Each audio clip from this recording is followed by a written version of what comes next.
बिस्मिल्लाहिर्रहमानिर्रहीम, अस्सलाम वालेकुम रहमतुल्लाहि वबरकातुहू। मेरा नाम अहमद अकील है। 4:45 बज चुके हैं। मैं अपनी वॉक पे हूँ। आज बात करनी है सूद के ऊपर। गुज़श्ता रात जो हमारी कुरान की क्लास थी उसमें सूरह बकरा की आखिरी आयत का हमने पढ़ा था, जिसमें सूद के बारे में बातें हुई थी कि सूद कितनी ख़तरनाक चीज़ है। अल्लाह ताला ने ममानत फरमाई है। और इसी सूरह बकरा के इससे पहले की जो आयत हमने पढ़ी थी उसमें अल्लाह ने बार बार सदका करने को, ज़कात देने को बार बार इसका हुक्म दिया था, इसकी तलकीन की थी कि ये मुआशरे के लिए कितना अहम है कि जब सदका खैरात आप करते हैं, लोगों की जो गरीब लोग हैं उनकी खिदमत करते हैं, उनकी मदद करते हैं, तो उससे आपको कितना फ़ायदा होता है। और आखिरी आयत में सूद की बात हुई और सूद के बारे में हुक्म हुआ कि ये ख़तरनाक है, क्योंकि ये सूद लेना और देना जो है कि किसी न किसी को मजबूरी में ला करके उससे पैसा लिया जाता है और वो ख़तरनाक होता है। और इसके बरक्स जो कारोबार होता है वो हलाल चीज़ है। जैसे कोई मेहनत होती है जिसमें कोई रिस्क होता है, जिसमें कोई पैदावार होती है और उसको डिफ़ाइन नहीं किया जा सकता, फ़िक्स नहीं किया जा सकता। और सूद की ममानत के हवाले से जो हदीस भी एक है जिसमें कोई 35 यानी जो बड़ी गुनाह है, 35 बड़े गुनाह हैं, उसमें से सूद के अंदर 35 बड़े गुनाह हैं। उसमें से एक गुनाह का जो लेवल है आप चेक करें कि अपनी माँ के साथ जो बुरा फेल है वो जो है ना करना, और 35 दफ़ा करना, कोई इस किस्म की बात है सूद के बारे में कि जो सूद पे लेन देन करते हैं उनका आलम इस किस्म का है।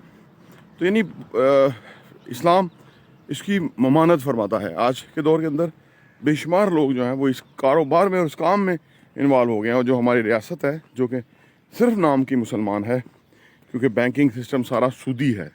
पिछले जो अभी तो इंटरेस्ट रेट नीचे आया, 22% का इंटरेस्ट रेट था।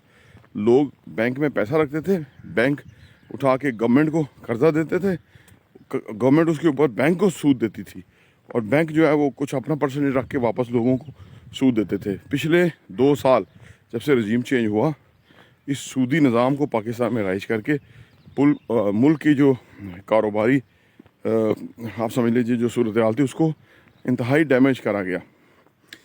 तो और जो दुनिया का जो इस वक्त का जो पूरा निज़ाम है वो सूदी निज़ाम है जिसने लोगों को जकड़ा हुआ है बुरी तरह से।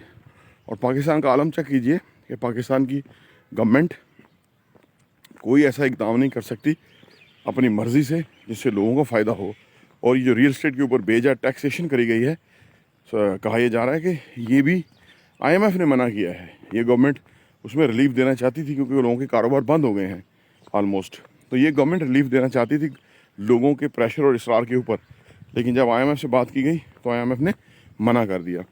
तो ये सारे जो रीज़न्स हैं वो सूदी निज़ाम होने की वजह से हैं कि मुल्क हमारा है लेकिन कंट्रोल हमारा नहीं है। इस साल हमने 9,500 अरब रुपया डेट सर्विसिंग जिसको कहते हैं, यानी जो हमने कर्जे लिए हुए हैं एक्चुअल अमाउंट पे करने में और उसका सूद पे करने में अदा किया। अगले साल शायद 12,500 अरब रुपया इसी सूद की बुनियादी रकम जो हमने ली है और उसके जो ऊपर interest rate, high interest rate पे जो सूद के ऊपर जो कर्जे लिए गए हैं उसमें जाएगा। और तीसरे साल कोई 15,500 अरब का अंदाज़ा है कि इस तरह पैसा हमें देना होगा। अब सवाल ये पैदा होता है कि ये जो हमारी लीडरशिप होती है, जो भी आते हैं, चाहे फौजी जर्नैल हो चाहे दूसरे हों, ये इनकी क्या औकात और इनकी क्या ज़रूरत है कि ये सूदी निज़ाम को चैलेंज कर सकें, जबकि ये खुद जो ना वो घुटनों तक नहीं, गर्दन तक नहीं, सर समेत जो है ना कर्ज़ों में लथपथ हैं, डूबे हुए हैं। और इनकी अयाशियाँ चलती ही इसी सूदी निज़ाम से बेनिफिट करके हैं, क्योंकि कर्ज़ा ये उठाते हैं और देना अवाम ने है।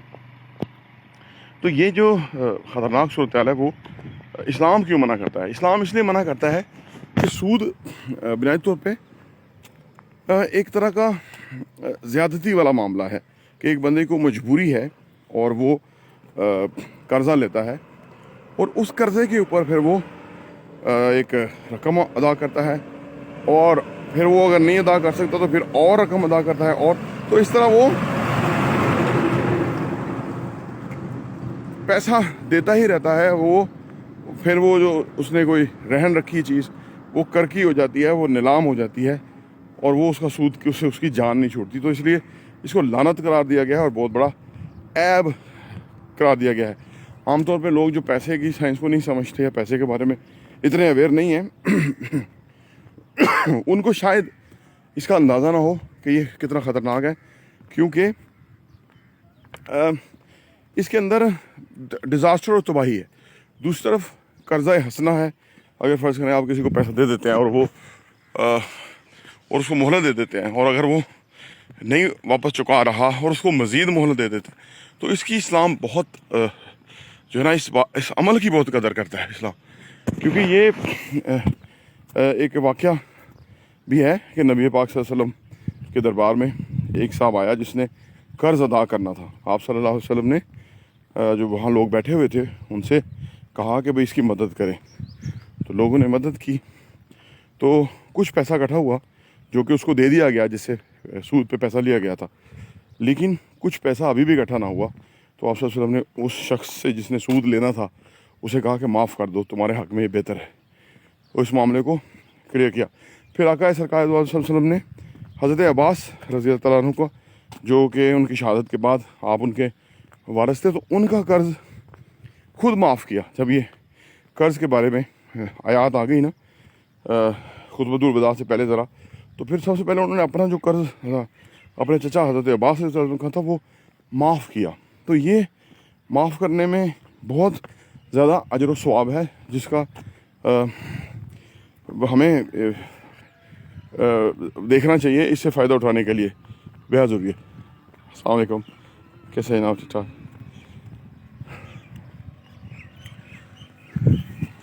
तो ये सूद के बारे में आज की डिस्कशन थी। अब आखिर में ये बात कर लेते हैं कि जिन लोगों के पास इंतज़ाम नहीं होता, वो आजकल बहुत लोग सूद पे पैसा उठाते हैं या बहुत ज़्यादा कुछ चीज़ गिरवी रख देते हैं, सोना या कुछ। वो रियलाइज़ करते हैं, उनकी गलतफहमी है, उनकी एक सोच होती है कि शायद उनको रिलीफ मिल जाएगा। लेकिन इकॉनमी के पॉइंट ऑफ व्यू से तो जिस दिन आपने सूद ले लिया उस दिन आपकी जो पर्सनल इकॉनमी है वो डिज़ास्टर में कन्वर्ट हो गई। क्योंकि जो आपसे जो आपको पैसा देगा उसके ऊपर वो सूद लेगा, और वो खासा बड़ी परसेंटेज होती है, हाई परसेंटेज होती है। लोगों को तो इवन पता ही नहीं होता कि वो किस परसेंटेज को साइन कर रहे हैं, क्योंकि जो देने वाले हैं, जो कर्जा देने वाले हैं, वो बहुत सारी कंडीशंस अपनी ऐसी लिखवा लेते हैं जो बंदा आमतौर पर पढ़ता नहीं है, वो प्रॉब्लम मुश्किल में होता है, वो साइन कर जाता है। अच्छा, हमारे रियल एस्टेट के अंदर इस वक्त तकरीबन कोई हमारे यहाँ इस रीजन में मैं बात करूँ, जो हम पिंडी इस्लामाबाद में, 100 अरब रुपया लोगों का डूब चुका है। उनमें बारिश लोग भी थे, तजर्बाकार कारोबारी भी थे, बहुत तरह के लोग थे, ओवरसीज़ थे। उन्होंने पैसा दिया सूद के ऊपर कि भाई वो जैसे हम बिल्डिंग बनाते हैं, हम तो ये काम ही नहीं करते ना, क्योंकि ये हराम है, कि भाई वो आप पैसा दे देंगे तो उसके बदले में आपको रेंट आता रहेगा। उनका ये था कि हम बिल्डिंग में पैसा लगाएंगे तो बिल्डिंग जल्दी बनेगी। लेकिन फिर इंसान के लालच होता है ना, जब उनके पास पैसा आना शुरू हुआ तो उन्होंने फिर 1 2 3 4 5 ज़्यादा बिल्डिंग खोलना शुरू कर दी। और क्योंकि पैसा जो आ रहा है, लेकिन जो कमिटमेंट कर ली थी वो बड़े पैसे की थी। जितना पैसा लिया उसी हिसाब से पैसा देने वाला भी बहुत बड़ा हो गया। आज अनफॉर्चुनेटली जब रजीम चेंज हुआ जनरल बाजवा के उस पर, तो वो जो उनका चलता हुआ कारोबार था जिसमें पैसा आ रहा था, लोगों को दे रहे थे, वो ऑल ऑफ सडन बंद हो गया। अब क्या था कि वो लोगों को पैसा दे नहीं पा रहे थे। लोग जो है ना, जिसे इधर कोई जर्नैल भी थे जिनका पैसा था, उन्होंने तो बंदे ही उठा लिए, उनको उल्टा लटका दिया, उनको अकूबत खानों में रख दिया, और उनसे किसी ना किसी तरह कुछ ले लिया, लिखवा लिया ये वो। लेकिन आम आदमी के जिसका असर रसूख नहीं था, वो उनसे रिकवर ना कर सका। और लोगों का पैसा आप देखो वो प्रॉब्लम में चला गया कि भाई उन्होंने इस फार्मूले के ऊपर, सूद वाले फार्मूले के ऊपर, जो उन्होंने नाम कुछ और कर देते, जैसे बैंक हैं, बैंक क्योंकि मालियाती इदारे हैं, वो फतवे भी ले लेते हैं और मौलवी फतवे भी दे देते हैं कि जी ये जायज़ है। تو وہ کیا ہے کہ عام آدمی پھنس جاتا ہے. یہ سارے عام آدمی کو پھنسانے کے منصوبے ہوتے ہیں. اب اس منصوبے کے تحت کہ 100 ارب لوگوں کا پھنس گیا ہوا ہے, اور انہوں نے پھر کہا کہ جی جو آپ ہمارے سے رینٹ لے چکے تھے, یعنی وہ سود لے چکے تھے, وہ تو آپ کو چلا گیا. اب اس کے علاوہ جو پیسہ ہے وہ ہم دیں گے آپ کو, وہ بھی نہیں 6 مہینے سال بعد دیں گے جب کہ حالات صحیح ہوں گے. تو وہ جو قرآن حدیث میں اللہ تعالیٰ فرماتا ہے جس کی ممانت کرتا ہے, وہی چیز جو ہے ان کے آگے آ گئی. اور چھوٹے سے 2-3 سال کے اندر وہ جو کاروبار تھے وہ اس وقت تباہی کے دہانے پہ ہیں, کیونکہ وہ واپس ریکور ہی نہیں کر سکتے. جو ان کی کمٹمنٹ تھی جس کو وہ اون نہیں کر سکے, چلو وہ سود تو نہیں دے سکے لیکن وہ اصل سرمایہ بھی نہیں واپس ادا کر سکے, کیونکہ وہ سارے رولے اور پرابلم میں کا شکار ہو گئے. اس سے ریئل اسٹیٹ سیکٹر کو بہت نقصان ہوا ہے. لوگ تو مجموعی طور پہ کہتے ہیں نا, جیسے لوگ پاکستان کے بارے میں رات بھی بات ہو رہی تھی, پاکستان کے بارے میں لوگ کہتے ہیں جھوٹے ہیں, مکار ہیں, کمینے ہیں, فلانا ہے, ٹھیک ہے نا. یہ ہمیں اچھا اب ہوتا گیا ہے کہ اس میں سارے لوگ تو نہیں ہوتے, لیکن ذمہ دار سارے لوگ ہو جاتے ہیں, کیونکہ وہ پاکستانیوں کو لوگ کہتے ہیں جی پاکستانی ایسے ہیں, لیکن وہ پاکستانی جہاں وہ ہوتے ہیں وہاں ان کو ان کے جو پرابلم ہے وہ نظر نہیں آتے, جو وہ ظلم کرتے ہیں لوگوں کے اوپر, جو وہ انہی کا ٹیکس کا پیسہ لے کے ایران, عراق, شام, مصر, فلسطین پہ چڑھ دوڑتے ہیں. اور یہ ہمارے اوورسیز پاکستانی ادھر اف نہیں کرتے, کیونکہ وہ اس سسٹم میں ان کو فائدہ پہنچ رہا ہوتا ہے. اور وہ پاکستانیوں کو بات کرنا ان کے لیے بہت آسان ہو جاتا ہے, کیونکہ پاکستانی ہی غلط, سارا ہی غلط ہے. تو وہ اپنے آپ کو بھی دیکھیں تو ان کو اندازہ ہوگا کہ وہی فلسطینیوں کو مارنے میں ان کے اور ان کے بچے پیسہ دے رہے ہیں, فنڈز دے رہے ہیں, اور اس سے ان کی تباہی ہو رہی ہے, کیونکہ یہ وہ سسٹم کا حصہ ہے. وہاں وہ اف نہیں کر سکتے کیونکہ ان کی نیشنلٹیز کا مسئلہ ہے. تو انسان کا پرابلم یہ ہے کہ وہ کہتے ہیں, ایک شعر ہے, میری غربت نے اڑایا ہے میرے فن کا مذاق, تیری عمارت نے تیرے عیب چھپا رکھے ہیں.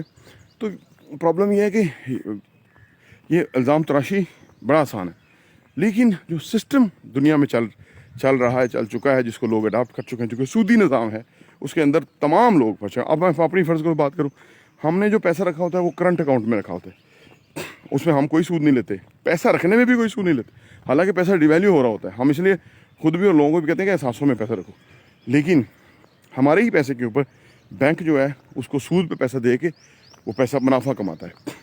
ہم تو منافع نہیں لیتے, لیکن بینک تو منافع کماتا ہے. تو یہ سودی نظام اس قدر رائج ہے. اللہ سے دعا ہے کہ اللہ پاک کوئی ایسا سبب پیدا فرمائے کہ اس سودی نظام سے ہمیں نجات عطا فرمائے, اور اپنی پرسنل کیپیسٹی کے اندر اگر ہم قرآن و حدیث کی روشنی میں اپنی زندگی کو بہتر کرنے کی کوشش میں لگے رہیں, شاید ہم وہ کر تو نہ پائیں, لیکن اس ایکٹیویٹی کا, اس کرتے رہنے کا, اس جدوجہد کا, اس ایفرٹ کا, اس انٹینشن کا, اس رجحان کا ہمیں ضرور فائدہ ہوگا. کیونکہ وہاں بڑی اچھی بات ہوئی قرآن کی کلاس میں کہ جب مکہ کا ابتدائی دور تھا, جب لوگوں نے وہاں شہادتیں دیں, پیش کریں, اپنی جانیں قربان کریں اسلام, کیونکہ اللہ نے نبی پاک صلی اللہ علیہ وسلم کو قرآن میں فرمایا نا کہ اے کمبل لے کے اوڑھنے والے اٹھو اور اللہ کے جو ہے نا وہ نام کو عام کرو. تو پھر جب ظلم ستم ہوئے تو لوگ شہید ہوئے, تو انہوں نے تو نہیں دیکھا فتح مکہ, انہوں نے نہیں دیکھا مدینہ کی ریاست, انہوں نے کچھ نہیں دیکھا, لیکن وہ پا گئے, وہ سرخرو ہو گئے کہ جو بنیادی طور پہ اللہ کو انسان سے چاہیے. اللہ یہ نہیں چاہتا کہ انسان جو ہے وہ فاتح ہوگا, لیکن اللہ یہ چاہتا ہے کہ انسان اپنی کوشش جو ہے وہ جاری و ساری رکھے. کل انشاءاللہ دوبارہ ملتے ہیں. السلام علیکم ورحمۃ اللہ وبرکاتہ.